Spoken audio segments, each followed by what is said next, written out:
Welcome to K times news బులెటిన్ల ముందుగా headlines. Jagan ముఠా దోపిడీని వెలికి తీసి నిందితులను శిక్షించాలి. మాజీ మంత్రి రామచంద్రయ్య.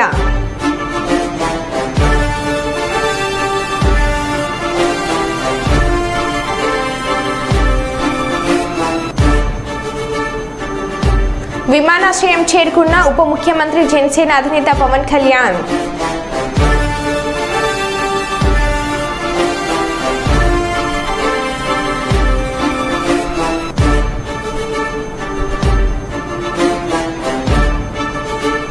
మాజీ సీఎం వైఎస్ జగన్ కు ప్రైవేట్ సెక్యూరిటీ.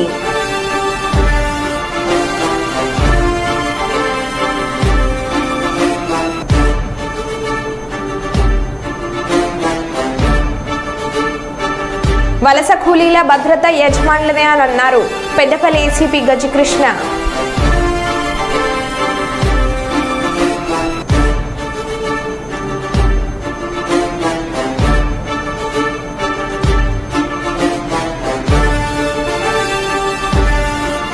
వ్యవసాయ శాఖ ఆధ్వర్యంలో ఎమ్మెల్యే గీత జయసూర్య విత్తనాల పంపిణీ.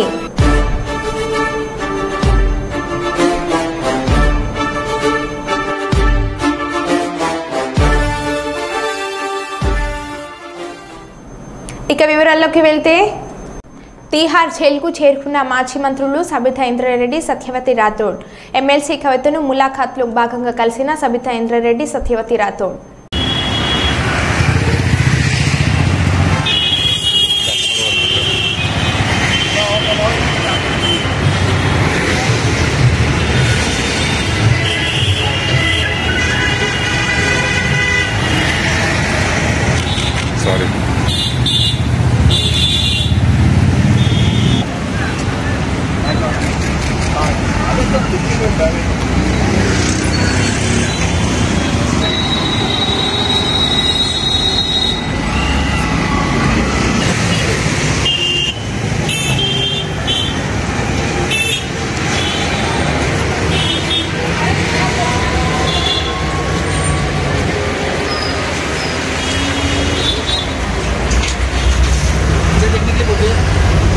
मैडम रुक जाओ.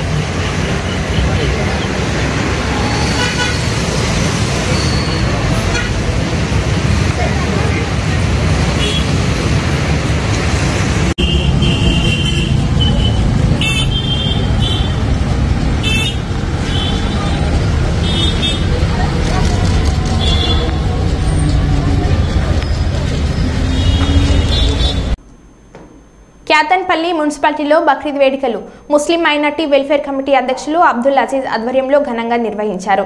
స్థానిక పాత పోలీస్ స్టేషన్ సమీపంలో ఉన్నటువంటి ఈద్గా వద్ద ముస్లిం మత పెద్దలు ప్రత్యేక ప్రార్థనలు చేశారు.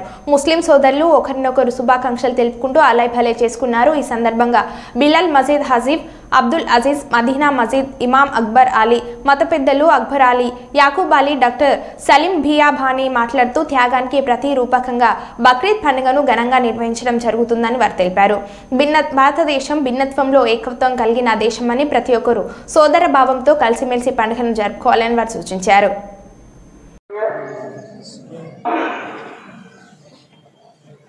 जमात करीब है, जो हजरात बाहर खड़े हैं वो आ जाए जल्द से ईदगाह के अंदर. सफेद सीढ़ी कर ले, थोड़ा सब आगे दिख रहे हैं, लाइन सीढ़ी कर ले. हाँ, अपने अपने मोबाइल को स्विच ऑफ कर ले और मैं बेटा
చెప్పండి. రామకృష్ణాపూర్ పట్టణ ప్రజలకు, ముస్లిం సోదరులకు ఈద్ ఉల్ అజహా, బక్రీద్, ఈద్ ముబారక్. ఈరోజు త్యాగానికి మారుపేరు ఈ బక్రీద్. ఈ మాసంలో మక్కా వెళ్ళి హజ్ యాత్రలు కూడా జరుపుకోవడం జరుగుతుంది. ముఖ్యంగా ఇక్కడ మన ఈరోజు మా ప్రవక్త ఇబ్రాహీం అలైహిస్సలాం లేక ముసలితనంలో పుట్టినటువంటి కొడుకును భగవంతుడు అల్లా జబా చేయమని చెప్పి ఆదేశించగా అతనిని తీసుకొని గుట్టల మీదకి వెళుతుండగా దగ్గరికి వెళ్ళిన తర్వాత ఆ కొడుకుతో చెప్పాడు, నిన్ను భగవంతుడు బలి ఇయ్యమన్నాడు. అసోసియేషన్ సభ్యులందరి తరపు నుంచి ఈరోజు రామకృష్ణాపూర్ ఈద్గాలో ఈద్ ఉల్ అదా బక్రీద్ పండుగను పురస్కరించుకొని ఏదైతే ప్రార్థనలు చేశామో ఆ ప్రార్థనలన్నీ సఫలీకృతం కావాలని, ఇస్లాం మతం అంటేనే శాంతికి నిదర్శనం, త్యాగానికి నిదర్శనం, మంచికి నిదర్శనం. ఇవాళ ప్రపంచ దేశాల్లో ఉన్న ముస్లింలందరూ హజ్ యాత్ర నిర్వహించుకుంటున్నారు. వాళ్ళందరి హజ్ యాత్ర సుఖశాంతులతో పూర్తవ్వాలని అల్లాని వేడుకుంటూ, అదేవిధంగా ప్రపంచ దేశాలైనటువంటి మనం ఎన్నో దేశాల్లో ముస్లిం సమాజం ఉంది. ఇవాళ ఇజ్రాయిల్ పాలస్తీనాలో జరుగుతున్న దాడులు కూడా అతి త్వరలో ముగించి అక్కడ కూడా శాంతియుత వాతావరణం నెలకొల్పాలని దేవుణ్ణి అల్లాని కోరుకుంటున్నాం. ఎందుకంటే ఇస్లాం మతం అంటేనే శాంతికి త్యాగానికి నిదర్శనం. ముహమ్మద్ సల్లల్లాహు అలైహి వసల్లం ప్రవక్త గారు చెప్పిన విధంగా మనం అందరం ఏ భూమి మీదే పుట్టామో ఆ భూమిలో నివసిస్తున్నామో అక్కడ ఆ భూమికి మనం రుణపడి ఉంటాం, ఆ దేశానికి రుణపడి ఉంటాం. ఆ దేశంలో మంచి కోసం, మార్పు కోసం, సో ఈ లౌకిక రాజ్యంలో భారతదేశంలో ఉన్నాం కాబట్టి మనందరి బాధ్యతగా ప్రతి ఒక్కళ్ళు ఆనందంగా మన ఇంటి పక్కన నివసించే వాళ్ళు, మన రామకృష్ణాపూర్లో నివసించే వాళ్ళు, దేశంలో నివసించే వాళ్ళందరి కోసం మంచి కోసం ఇవాళ మనం ఈద్గాలో ప్రార్థనలు చేయడం జరిగింది. ఆ ప్రార్థనల ద్వారా అల్లాకు చేరి మనమందరం సుఖంగా జరుపుతున్నటువంటి బక్రీద్ పండుగలో భాగంగా మరి కేతనపల్లి మున్సిపాలిటీలో ముస్లిం సోదరులు వారి వెల్ఫేర్ కమిటీకి వారి కుటుంబ సభ్యులందరికీ మరి బక్రీద్ శుభాకాంక్షలు తెలియజేసుకుంటూ, దేశంలో శాంతి సామరస్యం మరి శాంతి నెలకొల్పాలంటే మరి అన్ని వర్గాల ప్రజలు శాంతియుత వాతావరణంలో ప్రయాణించేసి ఈ దేశం, ఈ ప్రపంచం సుఖాంతులు ఉండాలి, అందరూ ఆర్థికంగా మరి ఆరోగ్యంగా ఉండి ఈ యొక్క సుపరిపాలన సంపాదనను సంక్షేమ పథకాల ప్రజలకు అందే విధంగా కృషి చేయాల్సిన బాధ్యత అంతా ఈ యొక్క అన్ని వర్గాల ప్రజలు కాబట్టి బక్రీద్ పండుగ అనేది కేవలం ముస్లిం సోదరులు భక్తిభావంతో చేస్తున్నందుకు వారికి బక్రీద్ పండుగ సందర్భంగా ప్రత్యేక ధన్యవాదాలు తెలియజేసుకుంటున్నాను. యాదాద్రి కొండ చుట్టూ సామూహిక గిరి ప్రదక్షిణ కార్యక్రమంలో పాల్గొన్న ప్రభుత్వ విప్ బిర్లా ఐలయ్య, ఆలయ ఈవో భాస్కర్ రావు, శ్రీ లక్ష్మీ నరసింహస్వామి జన్మ నక్షత్రం స్వాతి సందర్భంగా వైకుంఠ ద్వారం వద్ద పూజలు నిర్వహించిన ఆలయ సిబ్బంది, అధికారులు, స్థానికులు. వందలాది మంది భక్తులతో కొండ చుట్టూ సామూహిక గిరి ప్రదక్షిణ చేపట్టారు. అధిక సంఖ్యలో పాల్గొన్న భక్తులు గిరి ప్రదక్షిణ అనంతరం కొండపైకి మెట్ల ద్వారా వెళ్లిన ఎమ్మెల్యే బిర్లా ఐలయ్య, ఆలయ ఈవో భాస్కర్ రావు.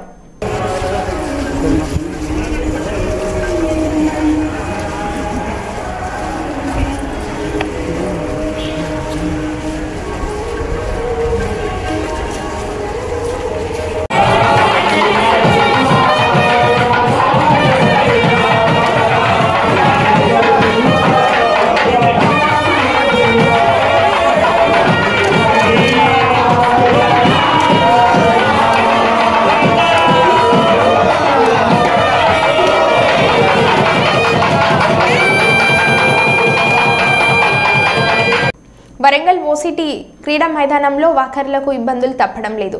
మంగళవారం వాకింగ్ చేసుకునేందుకు వచ్చిన ఓ మహిళకు క్రికెట్ బాల్ తాకి తీవ్ర గాయాలు అయ్యాయి. మైదానంలోకి అవుటర్స్ వచ్చి క్రికెట్ ఆడడం వల్ల పలుమార్లు వాకర్స్కి దెబ్బలు తగులుతున్నాయి. పలుమార్లు DYOS సత్యవానికి ఫిర్యాదు చేసినా పట్టించుకోవడం లేదని ఆవేదన వ్యక్తం చేస్తున్నారు. ఇప్పటికైనా స్పందించి అవుటర్స్ ఇక్కడ క్రికెట్ ఆడకుండా చూడాలని కోరుతున్నారు. నాకు చూపు తాగింది 27 ఖర్చు పెట్టుకున్నా నేను అప్పుడు అక్కడ మీరే కొట్టిళ్ళు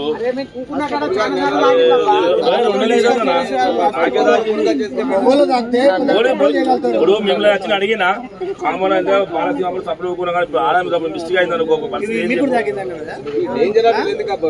ఎందుకన్నా ఒక గంట ఎందుకైనా మంచి చెప్పేది ఇట్లా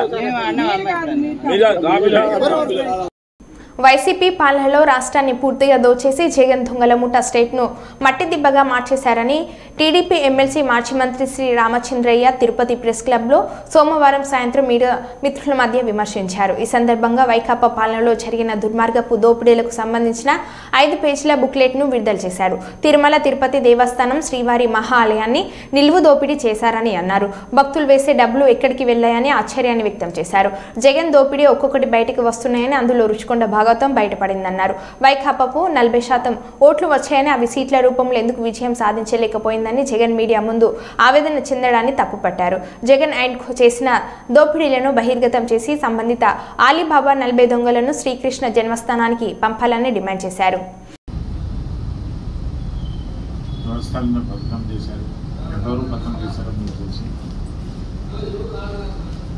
ఆ పతనం ద్వారా వాళ్ళు ఎంతవరకు సంపాదించారో కూడా తెలుసు.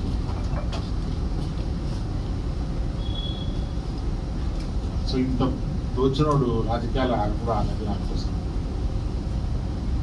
మళ్ళా నేను వస్తాను 40% కూడా తగ్గలేదు నాకు అని మొన్న మీడియాను అడ్రస్ చేస్తుంది. First and last media meeting. అతను ఎప్పుడు మిమ్మల్ని అడ్రస్ చేయలేదు. దిగిపోయేటప్పుడు అది చేశారు. అదే ఫస్ట్ లాస్ట్. ఆ వీడియోలో చెప్తాడు నాకు 40% తగ్గలేదు నేను చేసినా కూడా అవకాశం ఇస్తే ఇంకా పూర్తిగా చేస్తున్నారు. సో ఇటువంటి దోపిడీదారులు ఈ రాష్ట్రాన్ని పరిపాలించడానికి అనవద్దు. ఇంకా ఇదంత పూర్తి ప్రజలు వాస్తవాలు తెలియాలంటే ఎంక్వైరీ కమిషన్ వేయాల్సిన అవసరం.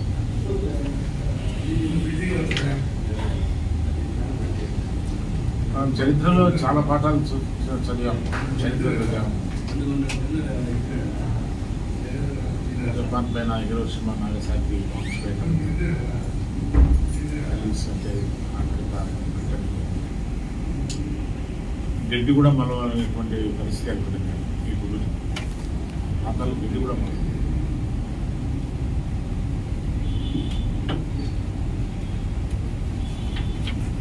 పట్టణాలు ధ్వంసం చేశారు. కానీ వాళ్ళకి ఏమాత్రం తగ్గదు కదా, ఏమాత్రం తగ్గదు.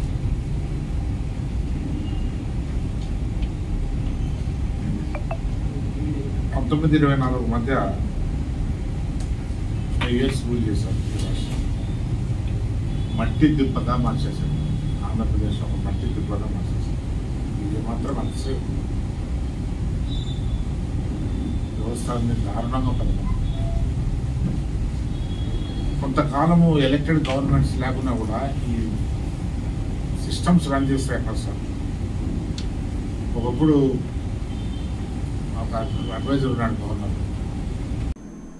రంగారెడ్డి జిల్లా అబ్దుల్లాపూర్ మేట్ మండలం బ్రాహ్మణపల్లికి చెందిన భోగిని జంగయ్య, మన్సూరాబాద్కు చెందిన శేఖర్ రెడ్డి, ఎండి మహమ్మద్ ముగ్గురు కలిసి పథకం వేసి తుర్కా యంజల్ శ్రీరామ్ నగర్లో నివాసం ఉండే ఓ చాక్లెట్ కంపెనీ యజమాని తిరుమనాథురై ఇంట్లో 950 కోట్ల నల్లధనం ఉందని ఒక వ్యక్తి ద్వారా తెలుసుకున్నారు. ఆ నల్లధనాన్ని ఎలాగైనా కొట్టేయాలని అంతా కలిసి పథకం వేసి నల్లధనం ప్లేస్లో నల్ల కాగితాలు పెట్టడానికి అవి తీసుకొని ఈ నెల 10వ తేదీన అర్ధరాత్రి 1 గంటలకు చాక్లెట్ కంపెనీ ఓనర్ ఇంట్లోకి ప్రవేశించి ప్రధాన ద్వారాన్ని ఆయుధాలతో ధ్వంసం చేసేందుకు ప్రయత్నిస్తుండగా శబ్దం రావడంతో యజమాని తిరుమనాథురై అప్రమత్తమై సీసీ కెమెరాలను పరిశీలించారు.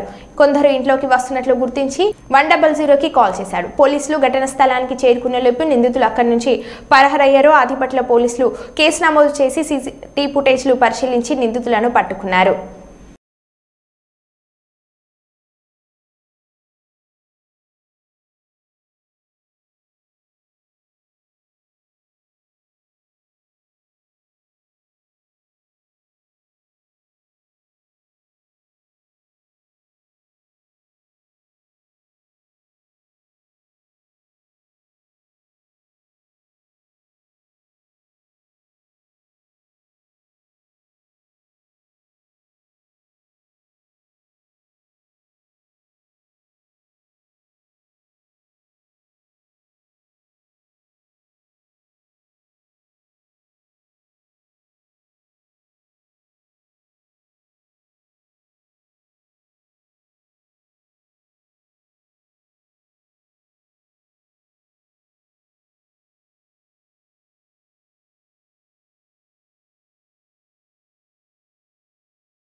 విషయంలో మనకి ఫిర్యాదు ఇవ్వగా ఇమీడియట్ గా మనం అది ఒక కేసు రిజిస్టర్ సెక్షన్స్ 392 ఒక కేసు రిజిస్టర్ చేయడం జరిగింది. తర్వాత అక్కడ ఉన్నటువంటి క్లూస్ ఆధారంగా దాని యొక్క గ్రావిటీని తెలుసుకుని ఇమీడియట్ గా SHO ఆదిపట్ల రాఘవేందర్ రెడ్డితో ఒక క్రైమ్ టీమ్ ని SI కృష్ణ టీమ్ ని ఇమీడియట్ గా ఏర్పాటు చేసి దీని మీద మళ్ళీ క్రైమ్ ట్రాకింగ్ అనేది ఒకటి చేయడం జరిగింది. ఇందులో మనకి ఉన్నటువంటి క్లూస్ ఆధారంగా ఈ రోజు చింతలకుంట KS బేకరీ మనసలిపురం లిమిట్స్ లో మళ్లీ సమావేశమైనటువంటి ఈ అఫెండర్స్ ని మొదటగా 17 మంది వ్యక్తుల్ని మనం ఈ బేకరీ నందు ఈ రోజు అప్రహెండ్ చేయడం జరిగింది. ఈ కేసు యొక్క వివరాలకు వెళ్తే భూగిని జంగయ్య అనే వ్యక్తి బ్రాహ్మణపల్లి ఆదిపట్ల PS లిమిట్స్ లో బ్రాహ్మణపల్లి అనే ప్లేస్ లో ఉంటూ అతని స్నేహితులైనటువంటి శేఖర్ రెడ్డి, మహమూద్ ఈ ముగ్గురు కలిసి ఎలాగైనా సరే ఈజీగా డబ్బు సంపాదించాలని చెప్పేసి వాళ్ళు ఫ్రీక్వెంట్ గా ఇంటరాక్ట్ అవుతున్న సమయంలో తుర్కయంజాల్లో ఉన్నటువంటి తుర్మన్ తురై అనే ఒక చెన్నై బిజినెస్ మ్యాన్ చాక్లెట్ వ్యాపారి అతని ఇంట్లో భారీగా నల్ల డబ్బు 950 కోట్ల వరకు భారీగా నల్ల డబ్బు ఉందన్న ఇన్ఫర్మేషన్ ఆ ఇంట్లో పనిచేస్తున్నటువంటి పాత వాచ్మెన్ అది ఎలాగైనా కాజేయాలన్న ఉద్దేశంతో ఒక సూపర్స్టిషియస్ బిలీఫ్స్ తో ఒక పూజారిని కాంటాక్ట్ చేయడం జరుగుతుంది. ఆ పూజారిని కూడా ఆ ఇంటి దగ్గరికి తీసుకొచ్చేసి వెక్కి చేయించి నిజంగానే ఆ ఇంట్లో నల్లధనం ఉందా లేదా అనే విషయాన్ని అతన్ని తెలియజేయవలసిందిగా రిక్వెస్ట్ చేసి అతనితో మాట్లాడుకున్న తర్వాత మళ్ళీ ఆ పూజారి మళ్ళీ రాలేదు. ఈ క్రమంలో మళ్ళీ వాళ్ళకు సంబంధించినటువంటి వాళ్ళ స్నేహితులైనటువంటి పెద్ది శ్రీనివాస్ అనే వ్యక్తిని కాంటాక్ట్ చేసి అతనికి తెలిసినటువంటి విజయవాడ వాస్తవ్యుడైనటువంటి ఒక ఫ్రాడ్స్టర్ రజాక్ అనే అతనికి ఈ విషయం తెలిస్తే ఆ రజాక్ తనకున్నటువంటి పాత పరిచయాల ద్వారా ఆ ఫ్యాక్టరీ చాక్లెట్ ఫ్యాక్టరీ యజమాని ఇంట్లో వర్క్ చేస్తున్నటువంటి ఒక మేనేజర్ ద్వారా అందులో నిజంగానే నల్ల డబ్బు ఉందని కన్ఫర్మేషన్ చేసి వీళ్ళందరూ కలిసి ఒక ప్లాన్ చేసి రజాక్ ఇమీడియట్ గా ఈ విషయాన్ని శ్రీనివాస్ కి తెలియజేయడము, మహమూద్ కి తర్వాత శేఖర్ రెడ్డికి వీళ్ళందరికీ తెలియజేసి అదే క్రమంలో తన చేతుల్లో ఇంతకుముందు మోసపోయినటువంటి సతీష్ అనే వ్యక్తికి ఈ లొకేషన్ ని పంపించి నీకు చాలా డబ్బు దొరికే మార్గం నేను నీకు ఫెసిలిటేట్ చేస్తాను, ఆ డబ్బు దొరికిన తర్వాత అందరం సమంగా పంచుకుందామని చెప్పేసి సతీష్ కి ఆ లొకేషన్ షేర్ చేయడంతో సతీష్ తన ఫ్రెండ్ అయినటువంటి ఒక జాగిని తర్వాత మహమూద్, శేఖర్ రెడ్డి, శ్రీనివాస్, జంగయ్య వీళ్ళందరూ మళ్ళీ ఆ ఇంటికి వచ్చి రెక్కీ చేసి ఓల్డ్ సిటీకి సంబంధించినటువంటి ఒక 8 మంది వ్యక్తుల్ని హైర్ చేసుకుని వారి ద్వారా ఈ ఆపరేషన్ ని చేయాలని చెప్పేసి ఒక ప్లాన్ పథకం ప్రకారం అనుకుని ముందుగా 4వ తారీఖు ఆ ఇంటిలోకి ఈ ఓల్డ్ సిటీ నుంచి తీసుకొచ్చినటువంటి ఎవరైతే హైర్ చేసుకున్నటువంటి 8 మంది వ్యక్తులు ఉన్నారో వాళ్ళందరితోటి ఆ ఇంట్లోకి ప్రవేశింపజేయటట్టుగా చేసి వీళ్ళంతా బయట మిగతా వాళ్ళు ఎవరైతే మహమూద్, జంగయ్య, శ్రీనివాస్, సతీష్, జాకి వీళ్ళందరూ బయట కొద్ది దూరంలో వేచి ఉంటూ వీళ్ళందరినీ లోపలికి పంపించి లోపల చూసినప్పుడు అక్కడ CCTVs ఉండడము, తర్వాత లోపల రోడ్స్ లాక్ వేసి అవి కొంచెం వీళ్ళకి ఫెసిలిటేట్ చేస్తున్నట్టుగా లేకపోవడం వల్ల దాని నుంచి వాళ్ళు మళ్ళీ విత్డ్రా అయిపోయి వెనక్కి రావడం అనేది జరిగింది. తర్వాత మళ్ళీ వీళ్ళంతా ఒక హోటల్ కి వెళ్లి అక్కడ మళ్ళీ ఒకసారి మాట్లాడుకొని మళ్ళీ తర్వాత ప్లాన్ చేసుకున్నామని చెప్పి అక్కడి నుంచి డిస్కస్ అయిన తర్వాత ఏ విధంగా కూడా పోలీస్ కంప్లైంట్ అనేది రిపోర్ట్ కావడం ద్వారా మళ్ళీ వాళ్ళకి కొంచెం బలం పెరిగి మళ్ళీ ఎలాగైనా ఈ ఆపరేషన్ చేయాలి, ఈ టాస్క్ చేయాలని చెప్పేసి మళ్ళీ 11వ తారీఖు ఎర్లీ మార్నింగ్ మళ్ళీ సేమ్ టీమ్ బయట ఈ 5 వ్యక్తులు వాళ్ళ దగ్గర ఉన్నటువంటి బ్లాక్ కలర్ పేపర్ తో ఉన్నటువంటి కరెన్సీని వాళ్ళ దగ్గర పెట్టుకుని వీళ్ళంతకుముందే బేగం రాత్రి 8 దాటితే తాట తీయండి, గుంపులుగా కనిపిస్తే చీకట్లో కనిపిస్తే పోలీసులకి ఫుల్ పర్మిషన్స్ అని అన్నారు హోమ్ మినిస్టర్. తెలుసు మనం ఎంత దారుణమైన సిచ్యువేషన్ అంటే అరే గంజాయి ఈ రోజు వరకు నిర్మూలన చేయడానికి 5 సంవత్సరాల కాలంలో కనీసం ఒక రివ్యూ కూడా పెట్టలేదంటేనే విచ్చలవిడితనం ఎక్కడ పెరిగిందో మనకు అర్థమవుతుంది. ఆఖరికి వైఎస్ఆర్సీపీ నాయకులు కూడా గంజాయిలు అమ్ముకోవడంలోని గంజాయి వ్యాపారంలోని ఇన్వాల్వ్ అయిపోయారు కాబట్టి వాళ్ళు అసలు దీని మీద కనీసం దృష్టి పెట్టలే. ఏమండి చింతపల్లి నుంచి జీమాడుగల్ నుంచి అటువైపు నుంచి అదేవిధంగా మనకు ఒడిశా నుంచి ఇలాంటి మల్టిపుల్ ప్లేసెస్ నుంచి మనకి గంజాయి సరఫరా అవుతుంది. మనకి ఎన్ని చెక్ పోస్టులు ఉన్నాయండి అని డిపార్ట్మెంట్ వాళ్ళని అడిగితే 3 చెక్ పోస్టులు ఉన్నాయని చెప్పారు. 3 చెక్ పోస్టులు ఉన్నాయి. ఎందుకు రాదండి లోపలికి? మనకి వైజాగ్కి ట్రాన్స్పోర్టేషన్ ఎక్కువ, ఇటు ట్రైన్స్ కానీ ఇటు ఫ్లైట్స్ కానీ రోడ్ ఫెసిలిటీస్ ద్వారా వ్యాన్లు, మిగతా అన్ని దాంట్లో ఈవెన్ 2-వీలర్, ఆఖరికి అమెజాన్లో కూడా పెట్టుకొని అమ్మేసుకుంటున్నాడు అండి డ్రగ్స్ని. కర్రీ లీవ్స్ అని పేరు చెప్పుకొని అమ్మేసే పరిస్థితి కనిపిస్తూ ఉంది. నిజంగా ఇది మనం చాలా సీరియస్గా తీసుకోవాల్సిన ఇష్యూ. అంటే అంత క్రిటికల్ సిచ్యువేషన్లో ఈరోజు వైజాగ్ పరిస్థితి ఉంది. నేను ఎందుకు దీని మీద ఇంకా ఛార్జ్ తీసుకోకుండానే నేను రివ్యూ పెట్టానంటేనే ఒకసారి దీని సీరియస్నెస్ ఏంటన్నది ఆలోచించండి. నేను ఇంకోటి కూడా చెప్పాను, టాస్క్ ఫోర్స్ ఏర్పాటు చేయండి. ఈ రోజు నుంచే టుడే ఆన్వర్డ్స్ ఆఫ్టర్ 8:39 గుంపులుగా పిల్లలు ఎవరైనా ఉన్నా, గంజాయిలు తీసుకుంటున్నట్టుగా రోడ్డు పక్కన ఉన్నా, చీకట్లో ఉన్నా, మీకు నచ్చిన పని చేయండి అని పోలీసుల వాళ్ళకి నేను క్లియర్ ఇన్స్ట్రక్షన్ ఇచ్చాను. అట్ ద సేమ్ టైం ఈరోజు కొంచెం మరీ ఇంకోటి విషయం ఏంటంటే స్మెల్ డిటెక్ట్ చేయాలి. వీళ్ళు డిటెక్ట్ చేయాలి ఈ గంజా ఎక్కడుంది ట్రాన్స్పోర్టేషన్ టైంలో. స్మెల్ డిటెక్ట్ చేయడానికి రెండు ఉన్నాయి డాగ్ స్క్వాడ్. 2 అసలు నిజంగా ఈ రాష్ట్రాన్ని ఏమి చేసేద్దాం అనుకున్నారు ఈ 5 సంవత్సరాలు నాకు అర్థం కాల. 2 డాగ్సా? కనీసం వాళ్ళకి ఇంకొకటి ఏంటంటే పోలీసులు చెప్తా ఉంటే బాధ అనిపించింది, సీజ్ చేసిన వెహికల్స్ని వేర్ హౌస్ అనేది కూడా లేదు ఈ రోజు వరకు. మాజీ సీఎం వైఎస్ జగన్ కు ప్రైవేట్ సెక్యూరిటీ. ఒక ప్రైవేట్ ఏజెన్సీ నుంచి మాజీ ముఖ్యమంత్రి వైఎస్ జగన్మోహన్ రెడ్డి ఇంట్లో సెక్యూరిటీ కోసం దాదాపు 30 మంది ప్రైవేట్ సెక్యూరిటీ నియామకం.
కృష్ణా జిల్లా గన్నవరం విమానాశ్రయం చేరుకున్న ఉప ముఖ్యమంత్రి జనసేన అధినేత పవన్ కళ్యాణ్.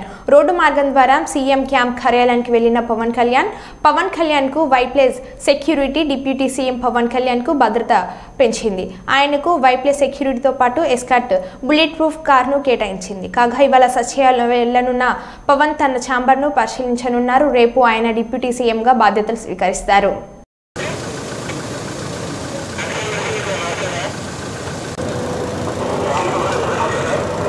బాబు వీడియోగ్రాఫ్ బ్రో రండి ఎస్ఐ గారు.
గత ప్రభుత్వ నిర్లక్ష్యంతో డయాఫ్రామ్ వాల్ దెబ్బతింది.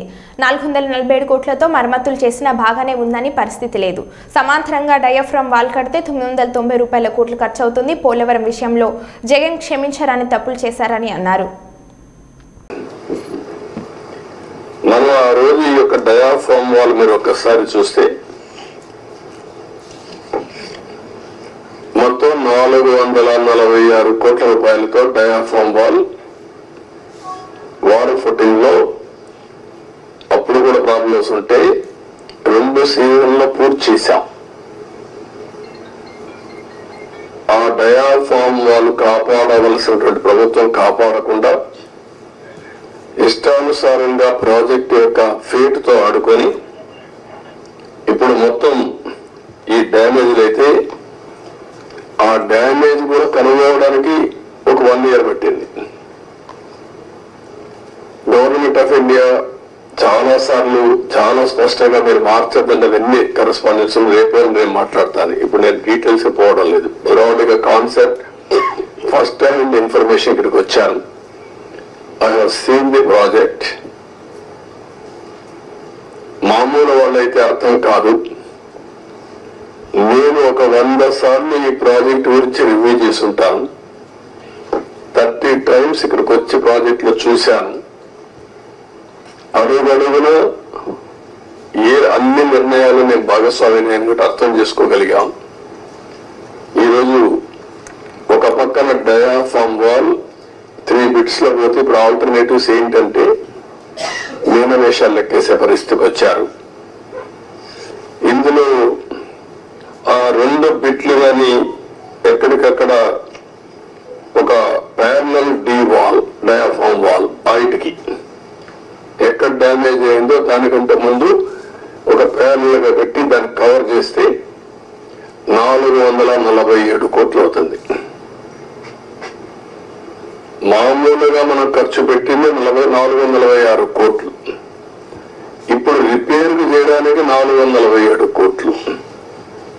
ఓకే, మొత్తం కానీ అప్పటికి కూడా గ్యారంటీ లేదు. ఈ డయాఫ్రామ్ వాల్ ఈ ప్యారల్ గా 447 కోట్లు ఖర్చు పెడితే మిగిలిన భాగం అంతా పర్ఫెక్ట్ గా ఉంది, ఇంక ఇబ్బంది లేదు అనే పరిస్థితి లేదు. కాదు, మొత్తం డయాఫ్రామ్ వాల్ ప్యారల్ గా కట్టాలంటే 990 కోట్లు. ఇది ఒక భాగం. కాఫర్ డ్యాములు పైన కాఫర్ డ్యామ్ ఉంది, కిందన కాఫర్ డ్యామ్ ఉంది. 550 కోట్ల రూపాయలతో పైన. మరో బులెటిన్లో మళ్ళీ కలుద్దాం. Stay tune.